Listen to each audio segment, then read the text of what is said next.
నమస్కారం. Intellectual property rights day సందర్భంగా ఈరోజు Veda value added professional services private limited chairman and managing director mister Pavan Kumar గారు మన స్టూడియోకి రావడం జరిగింది. ఆయన ద్వారా ఇంటెలెక్చువల్ ప్రాపర్టీ రైట్స్ గురించి, వాటి యొక్క ఉపయోగాల గురించి, సామాన్యమైన బిజినెస్ యూనిట్స్ కి కూడా IPRS ఎలాగ ఉపయోగపడుతుందో తెలుసుకుందాం. నమస్తే పవన్ కుమార్. నమస్కారం అండి. సార్ చెప్పండి, ఇంటెలెక్చువల్ ప్రాపర్టీ రైట్ అంటే ఏమిటి, వాటిలో ఏమేమి వస్తాయి? ఇంటెలెక్చువల్ ప్రాపర్టీ రైట్స్ అనేది ఇది రీసెంట్ ఆరిజిన్ గా మనం చెప్పాల్సిన అవసరం లేదు. ఎప్పటి నుంచో మనకి ఇంటెలెక్చువల్ ప్రాపర్టీ యొక్క ఇంపార్టెన్స్ భారతదేశంలో ఉన్నదని చెప్పాలి. ఇంటెలెక్చువల్ ప్రాపర్టీ ఇంతకుముందు ఎలా ఉండేదంటే, ఒక ప్రాపర్టీ అనేటువంటి దాన్ని చూసుకున్నట్లయితే అది ఒక ల్యాండ్ రూపంలోనూ లేకపోతే ఒక డేటా రూపంలోనూ రీసెంట్ టైమింగ్స్ లో డేటా ఫామ్ లో వచ్చిందమ్మా ప్రాపర్టీ అనేది. దాని తర్వాత ఇప్పుడు ఎలా ఉందంటే, ఇంటెలెక్ట్ అనేది ఎక్కడ ఉంటే, ఇంటెలిజెన్స్ ఎక్కడ ఉంటే, తెలివితేటలు ఎక్కడ ఉంటే అదే ఒక మనిషి యొక్క ప్రాపర్టీగా మారిపోయింది. తద్వారా ఇంటెలెక్చువల్ ప్రాపర్టీ అనేటువంటిది ఒక ప్రధానమైనటువంటి వ్యాపకంగాను ప్రధానమైనటువంటి వ్యాపార సాధనంగాను మిగిలిపోయింది. ఇంతకుముందు ఒక ప్రాపర్టీ కనుక మనకి ఏమైనా ఉన్నట్లయితే దాన్ని మనం ఎలా సేల్ చేయాలి, లేకపోతే ఎలా దాన్ని మానిటరీ టర్మ్స్ లో గెయిన్ చేయాలి, డే టు డే మనకి అడ్వాంటేజెస్ ఎలా గెయిన్ చేయాలి అన్న విషయంలో ఒక నిర్దిష్టమైనటువంటి మార్గదర్శకత్వం ఉండేది కాదు. కానీ ఇప్పుడు ఏమైందంటే, ఇంటెలెక్చువల్ ప్రాపర్టీ రైట్స్ రావడం ద్వారా ఒక మనిషి తన యొక్క మేధా సంపత్తి ఏదైతే ఉందో దాన్ని ప్రతిదాన్ని కూడా తన సొంతం చేసుకుని, ఆ సొంతం చేసుకున్న దాని మీద బిజినెస్ పరంగా, ఆర్థిక పరంగా తనకి తాను ఉపయోగపడటం యాజ్ వెల్ యాజ్ దేశానికి కూడా ఉపయోగపడటం అనేటువంటిది దీనికి భూమికగా మనకి ఇంటెలెక్చువల్ ప్రాపర్టీ రైట్స్ అనేవి వచ్చినాయమ్మా. ట్రేడ్ మార్క్ అనేది ఇంటెలెక్చువల్ ప్రాపర్టీ. ట్రేడ్ మార్క్ అనేది 2 వర్షన్స్ ఉన్నాయండి మనకి ఇప్పుడు. ప్రధానంగా 2 అకాడమిక్ స్కూల్స్ ఆఫ్ థాట్ అంటారు.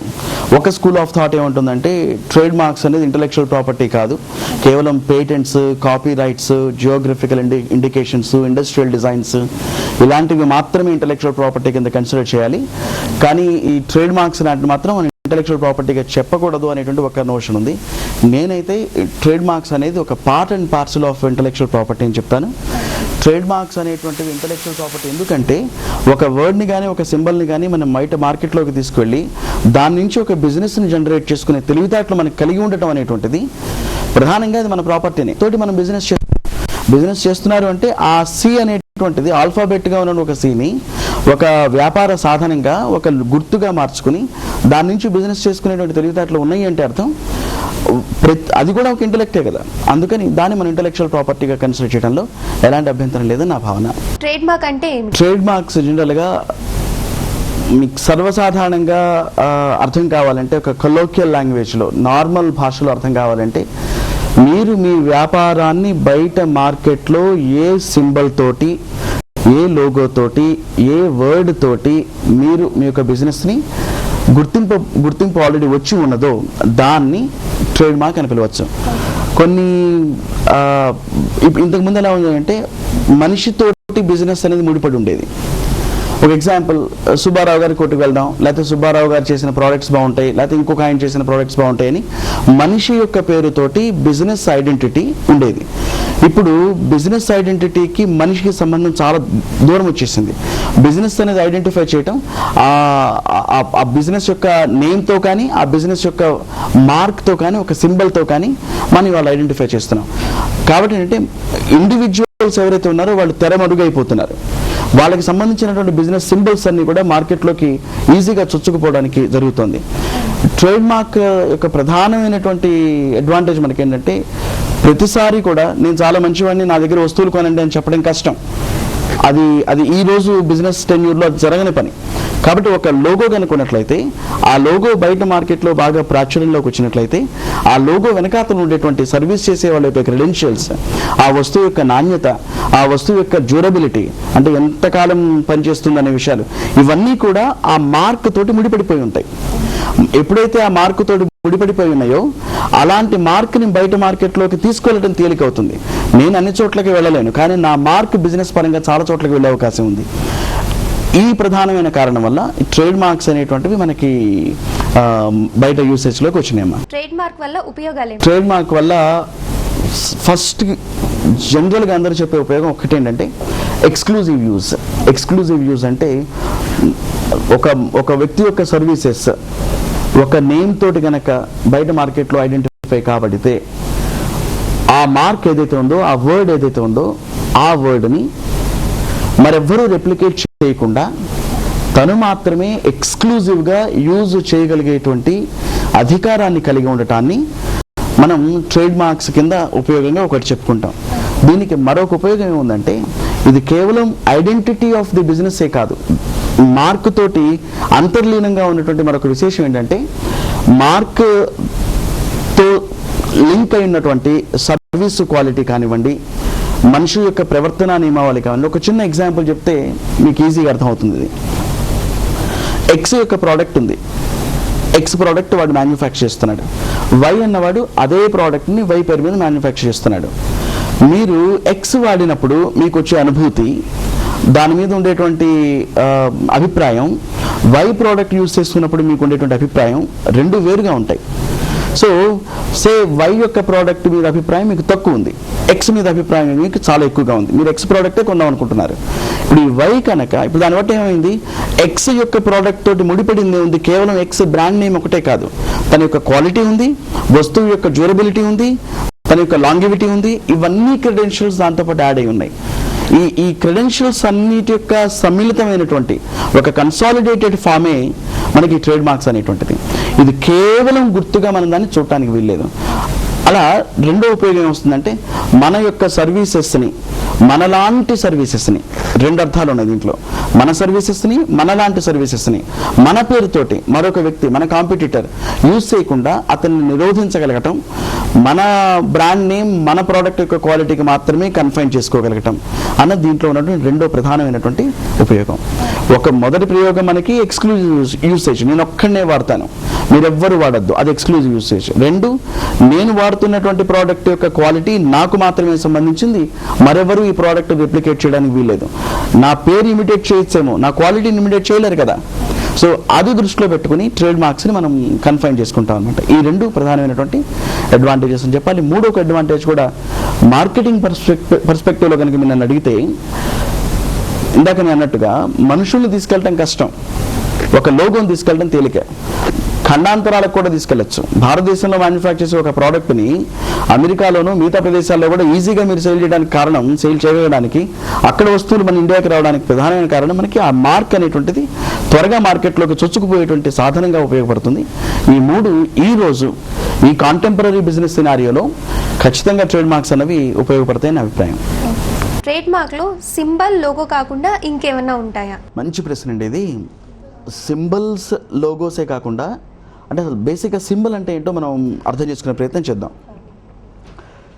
ఒక గుర్తు ఎలాంటిదన్నా కావచ్చు, అది ఒక ఆల్ఫాబెట్ కావచ్చు, ఒక చిన్న గీత కావచ్చు. మీకు ఎగ్జాంపుల్ నైక్ చూస్తే మీకు అర్థమవుతుంది, ఒక కరెక్ట్ చేసినట్టుగా టిక్ ఉన్నట్టు ఉంటుంది. అది ఆ నైక్ కూడా అదొక సింబలే మనకి, అది ట్రేడ్ మార్కే.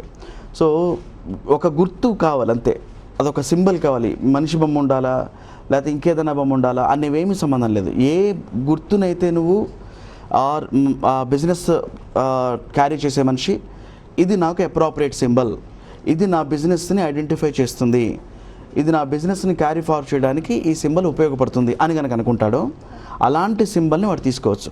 కొన్ని సందర్భాల్లో ఇప్పుడు అడ్వాన్స్డ్ టెక్నాలజీ ప్రకారం ఏమొచ్చిందంటే ఈవెన్ సౌండ్స్ కూడా రిజిస్టర్ అవుతాం జరుగుతుంది ట్రేడ్ మార్క్స్ కింద. మీకు గుర్తుంటుంది, జెమినీకి సంబంధించినటువంటి స్లైడ్ రాగానే మూవీస్లో ఇద్దరు చిన్న పసిపిల్లలు ఆ పైప్ అదేంటది కొమ్ము బూర పట్టుకుని ఊతుంటారు వాళ్ళు, సన్నాయి ఉండేటువంటి సందర్భం. ఆ సౌండ్ ఒకటి ఉంటుంది చూసారా, ఆ సౌండ్ని కూడా మనం ట్రేడ్ మార్క్ చేసుకోవచ్చు. ఇప్పుడు దూరదర్శన్కి సంబంధించిన ఏమన్నా మ్యూజిక్ కానీ ఉంటుంది కదా బ్యాక్ సైడ్, ఆ దూరదర్శన్కి సంబంధించిన ఛానల్ తిరుగుతున్నప్పుడు దాని వెనకాల వచ్చేటువంటి సౌండ్స్ ఏవైతే ఉంటాయో అవి కూడా మనం ట్రేడ్ మార్క్ చేసుకోవచ్చు. Roaring sound of a lion, సింహగర్జన లాంటిది కూడా మనం ట్రేడ్ మార్క్ చేసుకునే సందర్భాలు మనకు కనపడుతున్నాయి. కాబట్టి కంటికి కనపడేది కానీ చెవులకు వినపడేది కానీ ఏదైనా సరే ఒక బిజినెస్కి ఐడెంటిఫికేషన్ ఇచ్చే విధంగా ఉంది అని మీరు అనుకున్నట్లయితే దాన్ని మీరు ఖచ్చితంగా ట్రేడ్ మార్క్ చేసుకునే అవకాశం ఉంటుంది. మనం వర్డ్కో లేకపోతే ఒక గుర్తుకో సింబల్కో కన్ఫైన్ కావాల్సిన అవసరం లేదు. కొన్ని సందర్భాల్లో even combination of that. For example ఇప్పుడు వేదాకి సంబంధించిన ట్రేడ్ మార్క్ చూడండి, మీరు ఒక ఇన్ఫినిటీ లోగో ఉంటుంది, ఆ ఇన్ఫినిటీ లోగో విత్ వేద being registered as trade mark. So అది కాంబినేషన్, అది ఒక వర్డ్ కాదు, అది ఎక్స్క్లూజివ్ ఇన్ఫినిటీ లోగో కాదు, రెండిటి యొక్క కాంబినేషన్. ఇలా కాంబినేషన్స్ కూడా మనం ట్రేడ్ మార్క్ కింద చూస్ చేసుకోవచ్చు.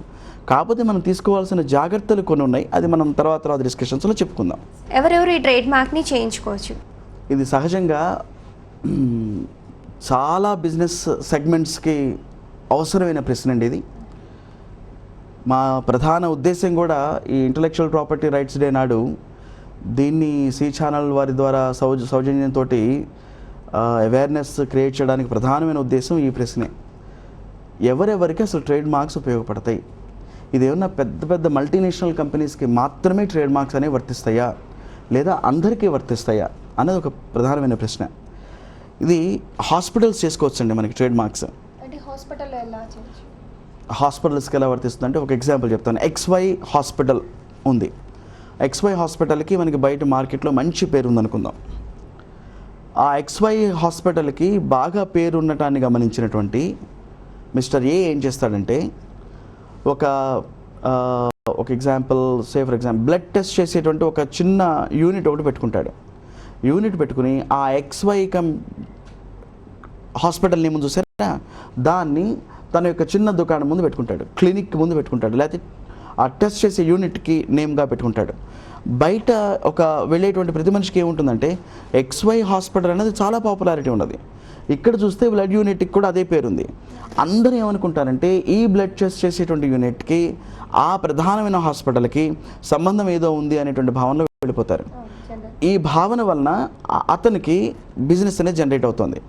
కానీ నష్టం ఎవరికి ఉందంటే అలాంటి నేమ్ యూజ్ చేయటం వల్ల అతను చేసే పొరపాట్లన్నిటికీ కూడా ఆ XY హాస్పిటల్ యొక్క నేమ్, బ్రాండ్ ఇమేజ్ ఏదైతే బయట మార్కెట్లో ఉందో అది ఎఫెక్ట్ అయిపోతుంది. అందుకని ఆ XY హాస్పిటల్ కనుక తన నేమ్ని ఆల్రెడీ ట్రేడ్ మార్క్ రిజిస్టర్ చేసుకుంటే వాళ్ళు TM అని ఒక ఎన్సర్కిల్ లోగో మీరు చూసుంటారు అన్నిటి చాలా సందర్భాలు ఇప్పుడు బయట పేపర్ అడ్వర్టైజ్మెంట్స్ వాటిలో కనపడుతుంటుంది. ఒక నేమ్ రాగానే చివరి TM అని రాసి ఎన్సర్కిల్ చేస్తారు, దాన్ని సర్కిల్లో ఉంటుంది. ఆ TM అన్నది ఆ XY హాస్పిటల్ పెట్టుకోవడం ద్వారా ఒక kind of notice to the public at large పంపించిన వాళ్ళు అవుతారు. ఏమనంటే బాబు ఈ XY అన్న పేరు కేవలం నా హాస్పిటల్ పేరు మాత్రమే కాదు, ఇది నా ఎక్స్క్లూజివ్ యూస్కి సంబంధించినటువంటిది, ఇది నా ఇంటలెక్చువల్ ప్రాపర్టీ, దీన్ని మీరు ఎవ్వరూ కూడా వైలేట్ చేయడానికి ప్రయత్నం చేయొద్దు అని పబ్లిక్ ఎట్ లార్జ్ ఒక కైండ్ ఆఫ్ నోటీస్ లాగా ఉంటుంది. అప్పుడు ఇలాంటి అన్స్క్రూపులస్ వెండార్స్ అంటాం మనం, ఇట్లాంటి చిన్న చిన్న వెండార్స్ అలాంటి పెద్ద పెద్ద జైంట్ నేమ్స్ని ట్రేడ్ మార్క్స్ని వాళ్ళు వైలేట్ చేయకుండా మనం ఆపగలుగుతాం. ఇలా హాస్పిటల్స్కి ఉపయుక్తంగా ఉంటుందమ్మా. ఇంకా ఎడ్యుకేషన్ ఇన్స్టిట్యూషన్స్ కూడా ఇది వాడచ్చు. మనం చెప్తా ఎడ్యుకేషన్ ఇన్స్టిట్యూషన్స్కి ఎలా వాడచ్చు అంటే మళ్ళీ అలాంటి ఎగ్జాంపుల్ తీసుకుంటా. XY కాలేజ్, XY యూనివర్సిటీ, లేకపోతే XY ఇన్స్టిట్యూషన్ ఏదో ఉంది. ఆ XY ఇన్స్టిట్యూషన్కి బాగా పాపులారిటీ ఉంది. ఒక పర్టికులర్ కోర్సుని ఇంపార్ట్ చేయడంలో వాళ్ళు ఎక్సలెంట్గా ప్రవర్తన చేయడం జరుగుతుంది. మార్కెట్లో చాలామంది అతను రికగ్నైజ్ చేశారు. ఇప్పుడు ఆ XYకి సంబంధించినటువంటి ఆ కోర్సుకి సంబంధించినటువంటి బ్రాండ్ ఇమేజ్ని ఏ అనేటువంటి ఒక చిన్న పబ్లిషర్ యూజ్ చేసుకుని XY పబ్లికేషన్స్ అని పెట్టుకుని ఏ సబ్జెక్ట్ అయితే ఆ యూనివర్సిటీ వాళ్ళు లేకపోతే కాలేజ్ వాళ్ళు లేకపోతే ప్రైవేట్ ఇన్స్టిట్యూషన్ టీచ్ చేస్తున్నారో ఆ కోర్సుకి సంబంధించిన టెక్స్ట్ బుక్స్ని, స్టడీ మెటీరియల్ని వీడ్ మార్కెట్లో ప్రింట్ చేసి రిలీజ్ చేస్తారు బయటికి. తద్వారా బయట మార్కెట్లో ఏమనిపిస్తుందంటే ఆ XY ఇన్స్టిట్యూషనే లేదా ఆ XY యూనివర్సిటీనే ఇది పబ్లిష్ చేసి ఉంటుంది, కాబట్టి దీనికి కూడా అంత స్టాండర్డ్ ఉంది అనుకుని కొనుక్కుంటారు. But on the other hand జరుగుతున్నటువంటి ఇంటలెక్చువల్ ప్రాపర్టీ వైలేషన్ని మనం ఆపాలి అంటే ఎడ్యుకేషన్ ఇన్స్టిట్యూషన్స్ కూడా వాళ్ళ బ్రాండ్ ఇమేజ్ ఏదైతే ఉంటుందో దాన్ని కాపాడుకుని తీరవలసిన అవసరం ఉంది. ఒక రకంగా కాదు, ఎన్ని రకాలుగా బయట మార్కెట్లో ట్రేడ్ మార్క్ని మిస్యూజ్ చేస్తారన్నది ఊహించడానికి కూడా కష్టం. కొన్ని సందర్భాల్లో పబ్లికేషన్స్ అనేది ఒక చిన్న ఎగ్జాంపుల్ అందులో, అంతే. అలాంటి వైలేషన్స్ మనకి చాలా బయటపడ్డాయండి తర్వాత కూడా. సో ఇంకా మనం ఎడ్యుకేషన్ ఇన్స్టిట్యూషన్స్ కాక హాస్పిటల్సే కాకుండా ఈవెన్ ఇండస్ట్రీస్ మ్యానుఫ్యాక్చరింగ్ యూనిట్స్ ఉంటాయి. ఒక చిన్న ఎగ్జాంపుల్, ఒక ఫెర్టిలైజర్ కంపెనీ ఏదైనా తీసుకుందాం. మనం ఫెర్టిలైజర్ మ్యానుఫ్యాక్చర్ చేస్తున్నామంటే ఆ ఫెర్టిలైజర్కి ఒక బ్రాండ్ నేమ్ ఏదో పెడతాం. మనం ఆ బ్రాండ్ నేమ్ పెట్టేసి బయట మార్కెట్లో రిలీజ్ చేస్తాం. బయట పర్చేస్ చేసేటువంటి వాళ్ళు ఫార్మర్స్ కావటం వల్ల వాళ్ళు ఆ బ్రాండ్ని కలర్ కాంబినేషన్స్తోనో లేకపోతే ఆ వర్డ్తోనో ఐడెంటిఫై చేసుకుని అదిగో ఈ బ్రాండ్ అయితే చాలా బాగా మనకి పనిచేస్తుంది, ఎరువుగా వాడచ్చు అని చెప్పేసి దాన్ని తీసుకెళ్ళి వాడతారు. ఇప్పుడు అన్స్క్రూపులస్ వెండార్స్ ఏం చేస్తారంటే ఆ బ్రాండ్ని రెప్లికేట్ చేసి, డూప్లికేట్ చేసి ఆ కంపెనీ మ్యానుఫ్యాక్చర్ చేసింది అన్నట్టుగా కొన్ని డూప్లికేట్ చేసి బయట మార్కెట్లో రిలీజ్ చేస్తారు. తద్వారా ఏమవుతుంది, ఇటు రైతులు మోసపోతున్నారు. కాబట్టి ఒక సంస్థ తన యొక్క వ్యాపారానికి ఉన్నటువంటి మార్క్ని రిజిస్టర్ చేసుకోవడం ద్వారా కేవలం తను బిజినెస్ని ప్రొటెక్ట్ చేసుకోవటమే కాదు, దేశానికి సంబంధించినటువంటి దాన్ని కూడా, ఆస్తిని కూడా ప్రొటెక్ట్ చేసిన వాడు అవుతారు. ఇప్పుడు ఆ రైతులు కనుక అలాంటి ప్రోడక్ట్ని కొనుక్కుని యూజ్ చేసినట్లయితే, దానివల్ల పొరపాటు జరిగినట్లయితే బాధ్యులు ఎవరు? వైలేషన్ జరిగింది, వైలేషన్ జరిగితే ఇంటలెక్చువల్ ప్రాపర్టీ వైలేషన్ పక్కన ఉంచండి, బట్ జరిగిన నష్టం కోట్ల రూపాయల నష్టం, లైఫ్ అక్కడ స్టేక్లోకి వచ్చేసింది. సో ఇలాంటివన్నీ మనం ప్రొటెక్ట్ కావాలి అంటే ఖచ్చితంగా మన బ్రాండ్ ఇమేజెస్ ఏవైతే ఉంటాయో వాటి మీద మనం పరిపూర్ణమైన అవగాహన పెట్టుకుని వాటిని రిజిస్టర్ చేసుకోవడం అనేది అవసరం. ఎవరెవరు ఈ ట్రేడ్ మార్క్ని చేయించుకోవచ్చు? ఈ రోజుల్లో ట్రేడ్ మార్క్ అవేర్నెస్సే తక్కువ కానీ ఫెసిలిటీస్ చాలా ఎక్కువ ఉన్నాయి. అంటే it's easy to get a mark registered. It's very easy to and accessible also these days. India.nic.in అనే ఒక గవర్నమెంట్ వెబ్సైట్ ఉంది, ipindia.nic.in. ఇక్కడ కనుక మీరు ఆ డొమైన్ నేమ్ చూసినట్లయితే మీకు అర్థమవుతుంది, ipindia.nic.in. ఈ ipindia.nic.in కనుక క్లిక్ చేసినట్లయితే మీకు ఈ వెబ్సైట్ ఓపెన్ అవుతుంది. ఇది ఒక అఫీషియల్ గవర్నమెంట్ వెబ్సైట్, ఇది ఇంటలెక్చువల్ ప్రాపర్టీ ఆఫ్ ఇండియాకి సంబంధించినటువంటిది. దాంట్లో మీకు ఒక క్లాజ్ ఇక్కడ హైపర్ లింక్ ట్రేడ్ మార్క్ సంబంధించి ఉంది. ఈ ట్రేడ్ మార్క్స్ సంబంధించిన కనుక మీరు క్లిక్ చేసినట్లయితే మీకు ఎక్స్క్లూజివ్ ట్రేడ్ మార్క్ సంబంధించినటువంటి ఒక సైట్ ఓపెన్ అవుతుంది. ఇది కూడా అగైన్ గవర్నమెంట్ ఆఫ్ ఇండియాకి సంబంధించింది. దీంట్లో ఇంతకుముందు మనం పబ్లిక్ సెర్చ్ సంబంధించినట్టు చెప్పినట్టు పబ్లిక్ సెర్చ్ చేసుకోవచ్చు. మీరు పబ్లిక్ సెర్చ్ ఎలా చేసుకోవాల్సి ఉంటుంది ఇక్కడ చూడండి. మీరు గమనించినట్లయితే క్లాస్ డీటెయిల్స్ ఉన్నాయి, వెల్ నోన్ మార్క్స్ ఉన్నాయి, ప్రొహిబిటెడ్ మార్క్స్ ఉన్నాయి, వియన్నా కోడ్ క్లారిఫికేషన్ ఉంది, ఇంటర్నేషనల్ నాన్ ప్రొపరేటరీ నేమ్స్ ఉన్నాయి, హెల్ప్ డెస్క్ ఉంది. వీటిల్లో మనం క్లాస్ డీటెయిల్స్ ఉంటాయి. మనకి సంబంధించినటువంటిది ఏదైనా నేమ్ తీసుకున్నట్లయితే, సే ఫర్ ఎగ్జాంపుల్ వేధా తీసుకుందాం, VEDHA వేధా అన్నది మన ట్రేడ్ మార్క్. ఈ వేధా అనే ట్రేడ్ మార్క్ని క్లాస్ అప్రాపరియేట్, మనం బిజినెస్ ఏం చేస్తున్నామో ఆ బిజినెస్ క్లాస్ ఇందులో రెప్లికేట్ కావాలి. ఏ క్లాస్లో నా బిజినెస్ అట్రాక్ట్ అవుతుంది అన్నది మీరు ఈ క్లాస్ డీటెయిల్స్లో తెలుసుకోవాల్సి ఉంటుంది. ఇందాక మనం చెప్పుకున్నట్టుగా మీరు చూడండి 45 క్లాసెస్ మనకి ఇక్కడ మనకి అవైలబుల్గా ఇక్కడ కనపడుతున్నాయి. 45 ఉన్నాయి ఇక్కడ మనకి టోటల్గా 45 క్లాసెస్ అవైలబుల్గా ఉన్నాయి. దాంట్లో 35 to 45 సర్వీస్ మార్క్స్, అది కూడా మీరు గమనించవచ్చు. ఇక్కడ సర్వీస్ మార్క్స్ అని 35 నుంచి 45 దాకా ఇచ్చారు. 34 దాకా 1 నుంచి 34 దాకా మీకు అదన్నీ ప్రోడక్ట్ మార్క్సే. ఇవి ప్రోడక్ట్ మార్క్స్, అవి సర్వీస్ మార్క్స్. ఇప్పుడు మనం మ్యానుఫ్యాక్చరింగ్ యూనిట్లో ఉండి ప్రోడక్ట్స్ కనుక మ్యానుఫ్యాక్చర్ చేస్తూ వాటికి సంబంధించిన ట్రేడ్ మార్క్స్ చెప్తున్నట్లయితే ఈ క్లాసులో మనకి ఏది అట్రాక్ట్ అవుతుందో చూసుకోవాల్సి ఉంటుంది. అదే మనకి హాస్పిటల్ లాంటిదో, లేకపోతే మెడికల్ సర్వీసెస్, ఎడ్యుకేషన్ సంబంధించిన సర్వీసెస్ కనుక అయినట్లయితే, లేకపోతే ట్రాన్స్పోర్టేషన్, లేకపోతే ఇన్సూరెన్స్, లేకపోతే అడ్వర్టైజ్మెంట్ కంపెనీస్, లేకపోతే వెబ్సైట్స్కి సంబంధించింది అయినట్లయితే వీటిలో ఉంటుంది. సి ఛానల్ లాంటివన్నీ కూడా ఎంటర్టైన్మెంట్ ఛానల్స్ కిందకి వస్తాయి కాబట్టి, ఎంటర్టైన్మెంట్ కిందకి వెళ్తాయి కాబట్టి ఎంటర్టైన్మెంట్, మీడియా, మెడికల్, ఎంటర్టైన్మెంట్లోకి వెళ్ళిపోతాయి. అదేవిధంగా ఎడ్యుకేషన్ సంబంధించిన కూడా ఎడ్యుకేషన్ ఇక్కడ గమనించవచ్చు మీరు. అదేవిధంగా ట్రాన్స్పోర్ట్, ప్యాకర్స్ అండ్ మూవర్స్ లాంటి వాళ్ళు కనుక అయితే ఈ క్లాస్ 39 కింద రిజిస్టర్ చేసుకోవచ్చు. టెలికమ్యూనికేషన్ సంబంధించిన సర్వీసెస్ అన్ని కూడా క్లాస్ 38 కింద రిజిస్టర్ చేసుకోవచ్చు. ఇలా క్లాసెస్ సర్వీసెస్ కూడా మనం ఇన్సూరెన్స్ ఉంది, ఫైనాన్షియల్ అఫైర్స్ ఉన్నాయి, అడ్వర్టైజ్మెంట్ ఉన్నాయి. ఇలా మన సర్వీస్ బిజినెస్ ఏ క్లాస్లోకి వెళ్తుందో చూసుకుని దాన్ని మనం రిజిస్టర్ చేసుకుంటాం. అందులో మొత్తం ట్రేడ్ మార్క్ సంబంధించిన ఇన్ఫర్మేషన్ అంతా వాళ్ళు ప్రొవైడ్ చేస్తున్నారు. దాంట్లో ఉన్నటువంటి ఆ విధి విధానం ఏదైతే ఉందో ట్రేడ్ మార్క్ రిజిస్టర్ చేసుకోవడానికి, అప్లై చేయడానికి, ఆ విధి విధానాన్ని నెమ్మదిగా ఫాలో అయిపోయినట్లయితే మనం అంతా మనకి అవగతం అయిపోతుంది. ట్రేడ్ మార్క్ రిజిస్ట్రీ యొక్క flow chart, work flow chart ఎలా ఉంటుందో చూద్దాం. ప్రధానంగా ఫైలింగ్ ఆఫ్ అప్లికేషన్ జరుగుతుంది. అప్లికేషన్ ఫైల్ చేసినప్పుడు మనం గవర్నమెంట్కి ఫీజు పే చేయవలసి ఉంటుంది. సో ఫైలింగ్ ఆఫ్ అప్లికేషన్, దాంతోపాటు క్యాష్ రిసీప్ట్స్ వాళ్ళు మనకి ఇస్తారు. దాని తర్వాత అప్లికేషన్ నెంబర్ మనకి అలాట్ చేయడం జరుగుతుంది. అప్లికేషన్ నెంబర్ అలాట్ చేసిన తర్వాత డేటా ఎంట్రీ అనేది తీసుకుంటారు. ఆ డేటా ఎంట్రీ వాళ్ళ సర్వర్స్లో రిజిస్టర్ చేసుకుంటారు. దాని తర్వాత స్కానింగ్ అండ్ విఎన్ఆర్ కోడ్స్, మనకి కనుక లోగో హలోగ్రామ్స్ కానీ లోగోస్ కానీ కనుక్కున్నట్లయితే అవన్నీ వియన్నా కోడిఫికేషన్ ఉంటుంది. ఆ వియన్నా కోడిఫికేషన్లో కూడా దాన్ని స్కాన్ చేసి చెక్ చేయడం జరుగుతుంది. ఇలా అప్లోడ్ చేసిన తర్వాత ఎగ్జామినేషన్ రిపోర్ట్, ఇంతకుముందు మనం చెప్పుకున్నట్టుగా ఎగ్జామినేషన్ రిపోర్ట్ కూడా వాళ్ళు మనకి జనరేట్ చేయడం జరుగుతుంది. ఎగ్జామినేషన్ రిపోర్ట్ అది మన ఇఫ్ కండిషన్స్ 2 ఉన్నాయి.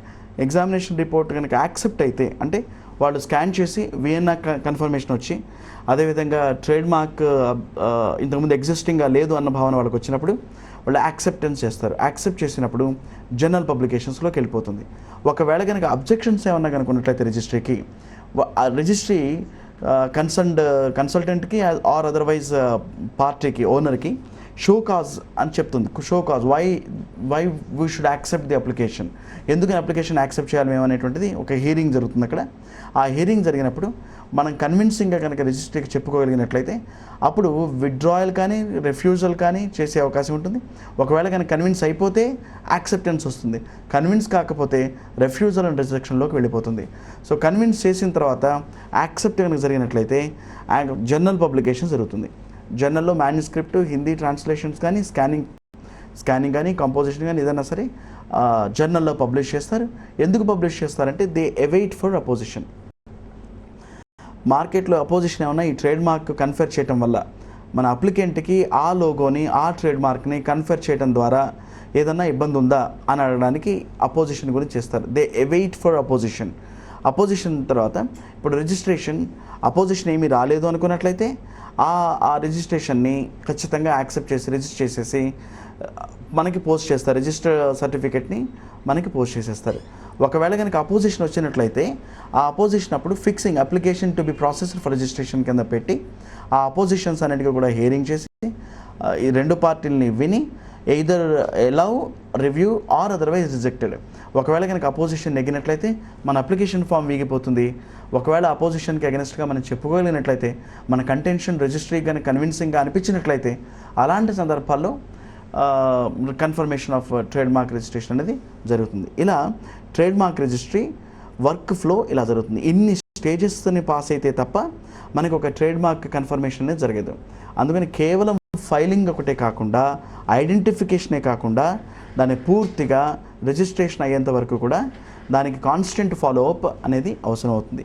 ఇంకొక చిన్న విషయం మీకు చెప్పాల్సింది ఏంటంటే రిజిస్ట్రేషన్కి మనం ఫైలింగ్ ది అప్లికేషన్ చేయడానికి ముందే కన్సల్టెంట్స్గా మనం చేయాల్సిన పని ఏంటంటే ఆర్ ఓనర్స్గా ఆర్ అప్లికెంట్స్గా మనం చేయాల్సిన పని ఏంటంటే ఆ ట్రేడ్ మార్క్ అవైలబుల్గా ఉందా లేదా అన్నది మనం సెర్చ్ చేసుకుని మాత్రమే ఫైల్ చేయవలసి ఉంటుంది.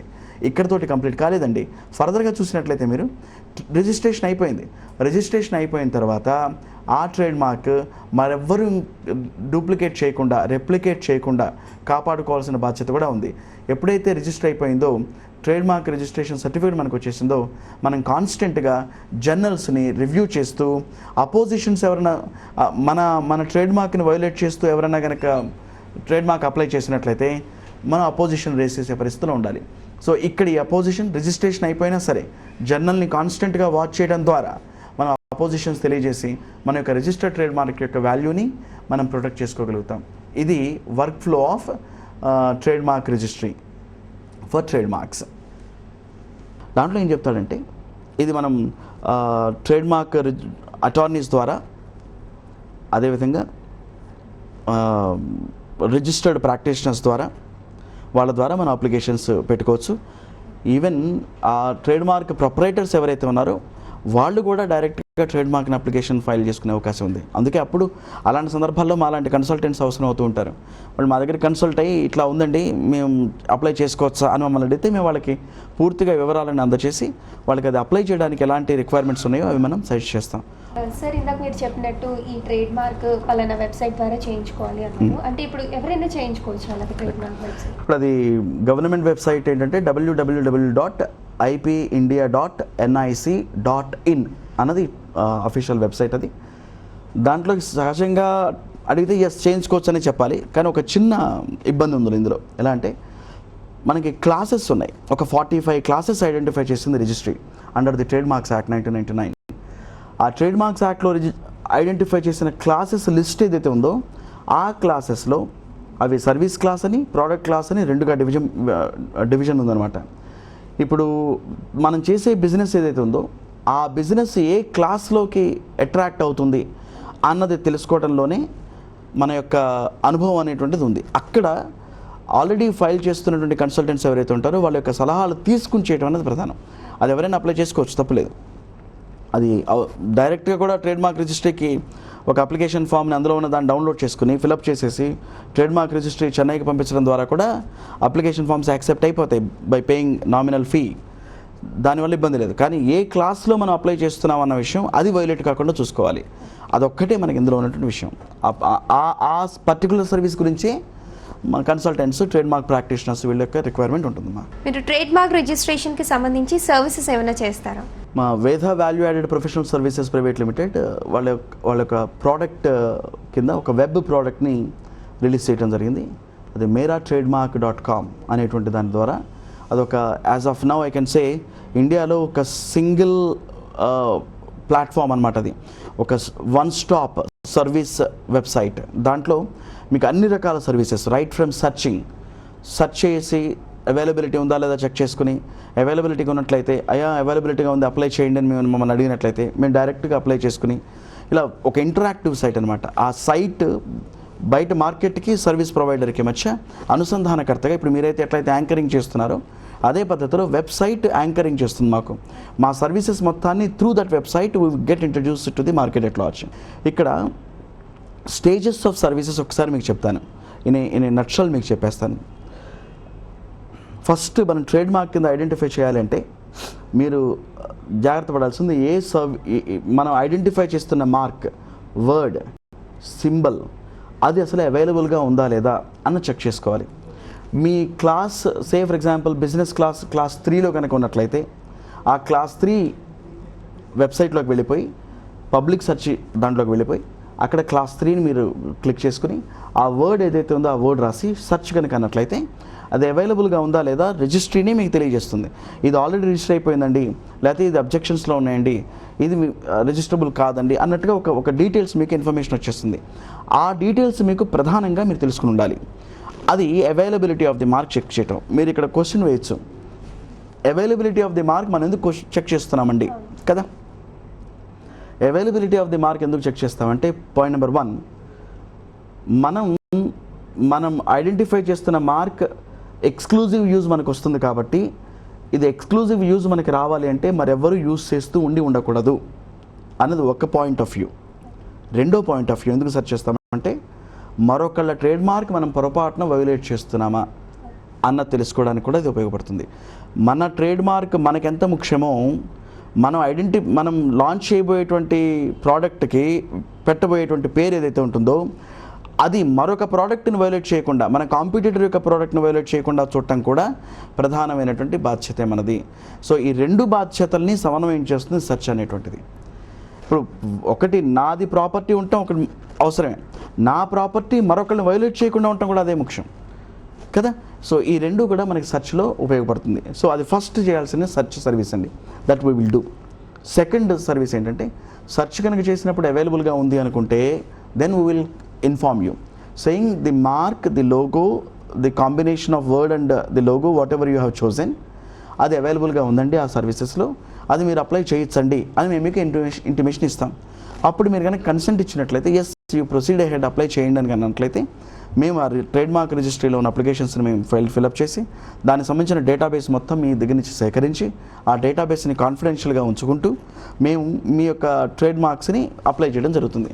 అప్లై చేసిన తర్వాత ఇక్కడ ఇంకొక ముఖ్యమైన పాయింట్ మనం గుర్తుపెట్టుకోవాలి, మనం సెర్చ్ చేయటమే కాదు, ఈవెన్ ట్రేడ్ మార్క్ రిజిస్ట్రీ కూడా సెర్చ్ చేస్తుంది. అది సెంట్రల్ గవర్నమెంట్కి సంబంధించినటువంటి బాడీ. అది ట్రేడ్ మార్క్స్ లాంటివి ఇంటలెక్చువల్ ప్రాపర్టీని ప్రొటెక్ట్ చేయడానికి గవర్నమెంట్ ద్వారా ఎస్టాబ్లిష్ అయినటువంటి ఆర్గనైజేషన్ అదొక ఇండిపెండెంట్ అటానమస్ బాడీ. వాళ్ళు మళ్ళీ సెర్చ్ చేసి అవైలబుల్గా ఉందండి యూ కెన్ ప్రొసీడ్ అహెడ్ అన్నట్లయితే వాళ్ళు నెక్స్ట్ స్టేజ్లోకి అప్లికేషన్ ఫామ్ని పంపిస్తారు. ఆ నెక్స్ట్ స్టేజ్లో అప్లికేషన్ ఫామ్ వెళ్ళిన తర్వాత అక్కడ స్క్రూటినైజేషన్ జరుగుతుంది. స్క్రూటినైజేషన్ జరిగి మనకు ఒక టెంపరరీ అప్లికేషన్ నెంబర్ ఇస్తారు. ఆ టెంపరరీ అప్లికేషన్ నెంబర్ తర్వాత పర్మనెంట్ అప్లికేషన్ నెంబర్ వస్తుంది. ఆ పర్మనెంట్ అప్లికేషన్ నెంబరు మళ్ళీ మన ఫస్ట్ ఎగ్జామినేషన్స్, ఫస్ట్ అపియరెన్సెస్ అనే తర్వాత వాళ్ళు ట్రేడ్ మార్క్స్ జర్నల్ ఒకటి ఉంటుంది, ట్రేడ్ మార్క్ జర్నల్ అంటారు. అది మనకి ipindia.nic.inలో ఎవరైనా జర్నల్ సెర్చ్ చేసుకోవచ్చు, చూడొచ్చు. ఆ జర్నల్లో మన యొక్క ట్రేడ్ మార్క్ని పబ్లిష్ చేస్తారు. పబ్లిక్ ఎట్ లార్జ్ నుంచి అబ్జెక్షన్స్ ఏమైనా కనుక ఉన్నట్లయితే మాకు తెలియచేయండి, మేము ఈ పర్టికులర్ లోగోని ట్రేడ్ మార్క్ కింద గుర్తించబోతున్నాము, మీకు ఎవరికన్నా అబ్జెక్షన్స్ ఉన్నాయా అని వాళ్ళు పబ్లిక్ ఎట్ లార్జ్ని అడుగుతారు. అలాంటి అబ్జెక్షన్స్ ఏమీ రాకపోతే ఇమీడియట్గా రిజిస్ట్రేషన్ అయిపోతుంది. అబ్జెక్షన్స్ కనుక వచ్చినట్లయితే దెన్ కన్సల్టెంట్స్ అనేటువంటి వాళ్ళు అబ్జెక్షన్ ఎలాంటిది వచ్చింది, ఏ బేసిస్ మీద వచ్చింది అనేది అడ్రస్ చేసి క్లయింట్స్కి తెలియజేస్తారు. ఈ అన్ని స్టేజెస్లో కూడా from the day of searching for the availability of it or even from the day of consultation till the day of registration. ఇవన్నీ హోలిస్టిక్ సర్వీసెస్, మొత్తం టాప్ టు బాటమ్ సర్వీసెస్ అన్నీ కూడా మనం మేరా ట్రేడ్ మార్క్స్ ద్వారా వేదా వ్యాప్ సర్వీసెస్ అందజేస్తుంది. మేరా ట్రేడ్మార్క్.com అనేటువంటిది is a single, ఇందాక నేను చెప్పినట్టుగా ప్లాట్ఫామ్ సర్వీస్. అది దాంట్లో మీకు ట్రేడ్ మార్క్స్ చూసినట్లయితే మేరా ట్రేడ్మార్క్.com గురించి చెప్పండి. మేరా ట్రేడ్మార్క్.com అది ఈ వెబ్సైట్ మేరా ట్రేడ్మార్క్.com. మేరా ట్రేడ్మార్క్.comలో కూడా రిజిస్ట్రేషన్ అప్లికేషన్ ఫైల్ చేసినవన్నీ కూడా మీకు ఇక్కడ కనపడతాయి. ట్రైనింగ్ సర్వీసెస్ ఉన్నాయి, రిజిస్ట్రేషన్ సర్వీసెస్ ఉన్నాయి.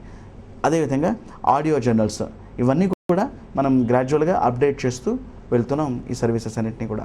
మేరా ట్రేడ్మార్క్.com ద్వారా మేము ఈవెన్ సర్వీసెస్ ఎలాంటి ప్రొవైడ్ చేస్తున్నాం అంటే ట్రైనింగ్ సర్వీసెస్ ఇస్తాం. ఒక ఎగ్జాంపుల్ చెప్తాను మీకు ట్రైనింగ్ సర్వీస్ అంటే ఏంటో. Industry specific training, for example education institutions ఉన్నాయి, యూనివర్సిటీస్ ఉన్నాయి, హాస్పిటల్స్ ఉన్నాయి, మ్యానుఫ్యాక్చరింగ్ యూనిట్స్ ఉన్నాయి, small and medium scale industries, మనకి పొడికారం అమ్మేటువంటివి చిన్న చిన్న యూనిట్స్, అంబికా దర్బార్ బత్తి మ్యానుఫ్యాక్చర్ చేసేది. అంబికా దర్బార్ యొక్క బ్రాండ్ నేమ్ గురించి మనం చెప్పక్కర్లా. సో అట్లాంటి చిన్న చిన్న small and medium scale units ఏవైతే ఉన్నాయో వాటికి కూడా వాళ్ళలో ఉన్నటువంటి వాళ్ళ ఎంప్లాయీస్ ఎవరైతే ఉంటారో వాళ్ళని మనం కాల్ఫర్ చేసి వాళ్ళ యొక్క ట్రేడ్ మార్క్స్ యొక్క రిక్వైర్మెంట్స్ ఏంటో మనం చెప్పి ఒక సర్టిఫైడ్ ట్రైనింగ్ క్లాస్ మనం వాళ్ళకి చెప్తాం. అంటే మీ ట్రేడ్ మార్క్ ఎక్కడెక్కడ వైలేట్ అయ్యే అవకాశం ఉంటుంది, ఆ ట్రేడ్ మార్క్ని మీరు ప్రొటెక్ట్ చేసుకోవాలంటే ఏం చేయాల్సి ఉంటుంది, దానికి పోలీస్ కంప్లైంట్ ఇవ్వవలసి ఉంటుందా, లేకపోతే మీరు ఏమైనా నోటీస్ పంపించవలసి ఉంటుందా, ఏం చేస్తారు. ఇది కేవలం మనం మాట్లాడుకున్నప్పుడల్లా ఒక డిస్ప్యూట్ లాగానో ఒక లిటిగేషన్ లాగానో అనిపిస్తుంది, కానీ దాని సాలియంట్గా ఉన్నటువంటి ఒక